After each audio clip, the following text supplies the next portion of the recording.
जय श्री राम साथियों। तुलसीदास के दोहों का हमने अध्ययन किया।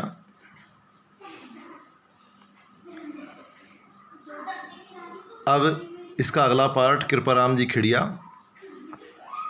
जो राजस्थानी भाषा के श्रेष्ठ कवियों में से एक हैं, उनका अध्ययन करेंगे। राजयारे सोरठे उनका अध्ययन हम यहाँ पर करेंगे। कृपाराम जी खिड़िया राजस्थानी भाषा के श्रेष्ठ कवि हैं और उन्होंने रहीम की भांति ही नीति परक दोहे यानी सोरठों की रचना करी है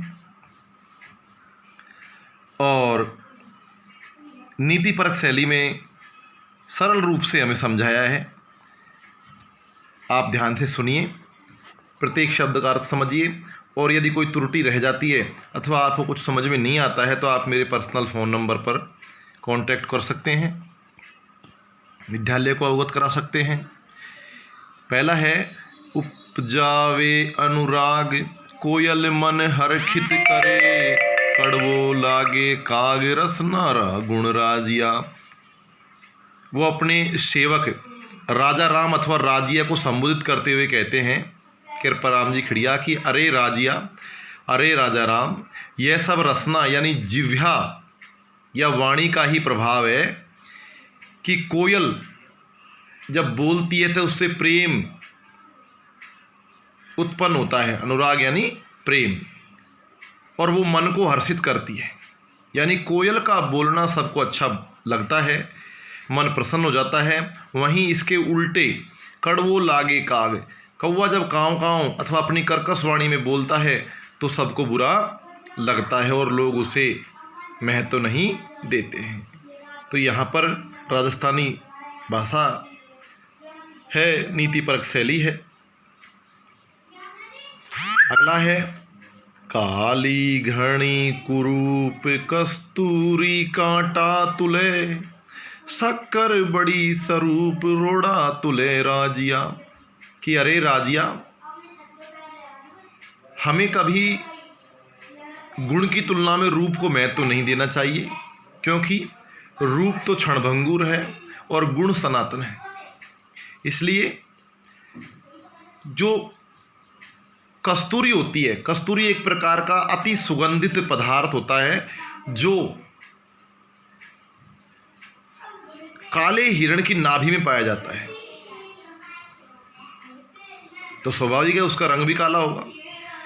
तो काली घनी कुरूप कस्तूरी कांटा तुले, कि काली होने के बावजूद, भद्दी का कुरूप होने के बावजूद कस्तूरी कांटा यानी छोटे छोटे तराजुओं से सोने के माफिक, हीरे के माफिक तोली जाती है।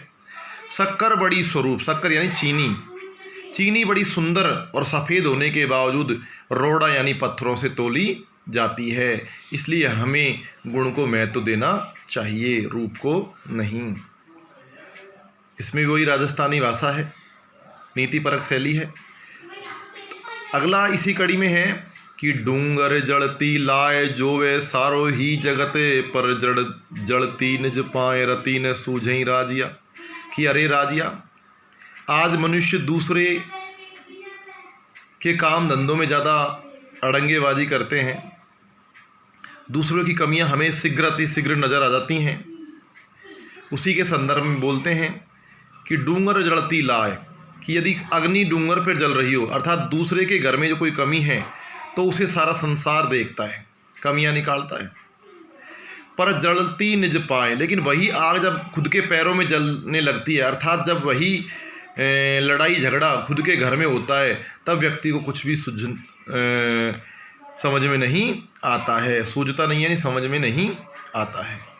एक बार फिर से सुन लीजिए कि डूंगर जड़ती लाए, डूंगर यानी पहाड़, जड़ती यानी जल रही है या जलने वाली, लाए यानी अग्नि, कि डूंगर पे पहाड़ पर जलने वाली अग्नि को सारा संसार आसानी से देख लेता है, लेकिन वही आग जब उसके पैरों में जलने लगती है तो व्यक्ति घबरा जाता है, उसे कुछ समझ में नहीं आता है। इसलिए मनुष्य को पहले अपने घर में ही समझाइश करनी चाहिए।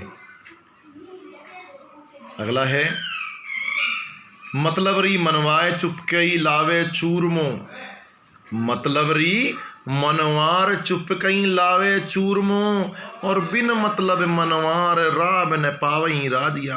कि अरे राजिया, लोगों का जब स्वार्थ होता है तब उनका व्यवहार कैसे होता है, और जब स्वार्थ निकल जाता है तो व्यवहार कैसे बदल जाता है, वो मैं तुझे समझाता हूँ। कि मतलब रही मनवार, कि मतलब जब होता है तो लोग मनुहार करते हैं, विभिन्न प्रकार की मान मनोवल करते हैं, चुपके ही लावे चूरमो। और इतना ही नहीं, कई कई लोग तो चुपके चूरमा भी खिलाते हैं, अर्थात बड़ी आओ भगत करते हैं, बिन मतलब मनवार। लेकिन जब मतलब निकल जाता है तो मनोहार तो दूर की बात है, मान मनोवल तो दूर की बात है, राब ने पावई राजिया, कोई राबड़ी भी नहीं पिलाता है। इसलिए हमें संभल करके रहना चाहिए, ऐसे लोगों से सावधान रहना चाहिए।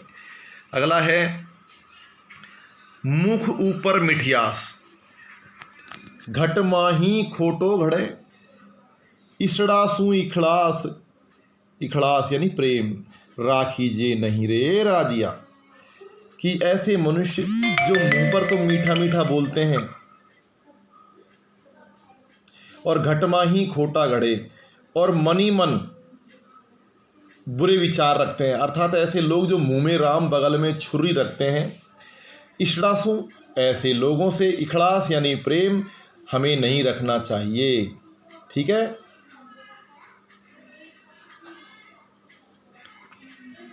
अगला है साचो मित्र सचेत कहो काम न करे किशो, हरि अरजन रे हेत रथ कर हाँ क्यों राजिया। कि अरे राजिया, जो वास्तव में सच्चा मित्र होता है वह हमारे कहे हुए ऐसे कौन से काम हैं जिनको नहीं करता है, अर्थात सच्चा मित्र हमारे कहे और नहीं कहे हुए सारे कामों को करता है। हरि अर्जन रे हेत, उसने उदाहरण देते हुए बताया है कि भगवान श्री कृष्ण ने तो अर्जन यानी अर्जुन के हित के लिए रथ कर हाँक्यो राजिया, रथ हाँकने वाले सारथी जैसा तुच्छ काम भी किया था। इसलिए ऐसा सच्चा और हितैषी मित्र हमें भी रखना चाहिए। अगला है, इसमें वो धैर्य और हिम्मत की बातें कर रहा है। हिम्मत किम्मत होए बिन हिम्मत किम्मत नहीं, करे ने आदर कोई रद कागज ज्यों राजिया। कि अरे राजिया, हिम्मत से ही मनुष्य की कीमत अर्थात उसका महत्व होता है, बिन हिम्मत किम्मत नहीं। और जिस मनुष्य में हिम्मत नहीं है, साहस नहीं है, उसका कोई मूल्य नहीं रह जाता है। उदाहरण देते हुए बताया, करे ने आदर कोई, ऐसे मनुष्य का कोई भी आदर नहीं करता है। कैसे? रद्द कागज ज्यों राजिया, जैसे रद्दी कागज को लोग फेंक देते हैं, उसका कोई महत्व नहीं रखते हैं, ठीक उसी प्रकार बिना हिम्मत वाले व्यक्ति की कोई इज्जत नहीं करते हैं। कहा भी गया है मित्रों कि बैरी घटे निज बाहुन के बल, बैरी घटे निज बाहुन के बल। तो जिसके अंदर हिम्मत है उसकी का महत्व है, जिसके अंदर हिम्मत नहीं है, साहस नहीं है, आत्मबल नहीं है, उसका कोई महत्व नहीं है, उसे रद्दी कागज की भांति फेंक दिया जाता है। ये हमारे जो दोहे हैं वो पूरे हुए। अब इसी संदर्भ में आप लोगों को क्या करना है, मैं आप लोगों को बता रहा हूँ कि एक तो आप लोगों को जो